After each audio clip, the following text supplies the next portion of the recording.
మన కాళ్ళ మీద మనం నిలబడగలిగి మన సంపాదన మనం సంపాదించుకోగలిగి ఎవరిని దేహి అనకుండా ఉండే పరిస్థితుల్లో ఉండి మాట పడాలి అంటే చాలా కష్టంగా ఉంటుంది. ఒక చిన్నపాటి చెట్టు కూడా ఒక చిన్న పువ్వు పూసి మనకి మానసిక ఆనందం ఇస్తుంది, ఒక పెద్ద చెట్టు నీడొస్తుంది.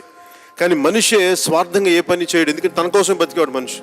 దేశ విభజన సమయంలో ఎన్ని లక్షల మందిని ఊచకోత కోసారు, మనం మర్చిపోయాం. మనందరం నా కోసం కాదు, మన 10 మంది కోసం ఎంతో కొంత మనం చెయ్యాలి. కొత్త తరం ఒకటి ఉంది, నాలాగా ఆలోచించావు. నేను వాళ్ళని నమ్మొచ్చాను. సో ఫ్రెండ్స్, మన అందరికీ ఇష్టమైన పవర్ స్టార్ పవన్ కళ్యాణ్ గారి స్పీచ్ అయితే విన్నారు కదా.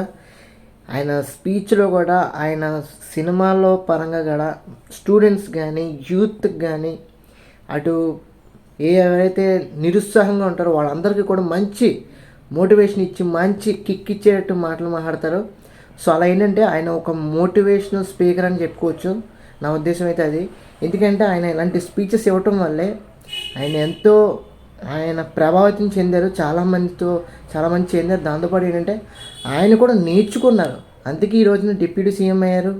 ప్రజలు ఎంతోమందికి సాయం చేస్తున్నారు. అటు సినిమాలు కూడా మనకి చాలా మట్టుకి కొంచెం ఏదైతే లైనప్ తగ్గినా కానీ సినిమాలు అయితే చేస్తూ, అటు రాజకీయం కూడా చేస్తూ, అదేంటిది జోడు గుర్రాల స్వారీ అయితే చేస్తున్నారన్నమాట పవన్ కళ్యాణ్ గారు. సో అలా ఏంటంటే పవన్ కళ్యాణ్ మనం ఎంత సపోర్ట్ చేస్తే పవన్ కళ్యాణ్ కానీ అంత మనకి హ్యూజ్ డెవలప్మెంట్ అయితే మనకి అందిస్తారని నా ఉద్దేశం అనమాట. సో అదే, అంతమించి ఇంక చెప్పేది ఏం లేదు. సో పవన్ కళ్యాణ్ గారు ఇష్టం లేని వాళ్ళు ఎవరు ఉండరు. సో పవన్ కళ్యాణ్ గారు ఇష్టం ఉంటే కనుక తప్పకుండా మన ఛానల్కి లైక్ చేయండి, షేర్ చేయండి, సబ్స్క్రైబ్ చేసుకొని ఫాలో అవుతాడు. Thanks for watching.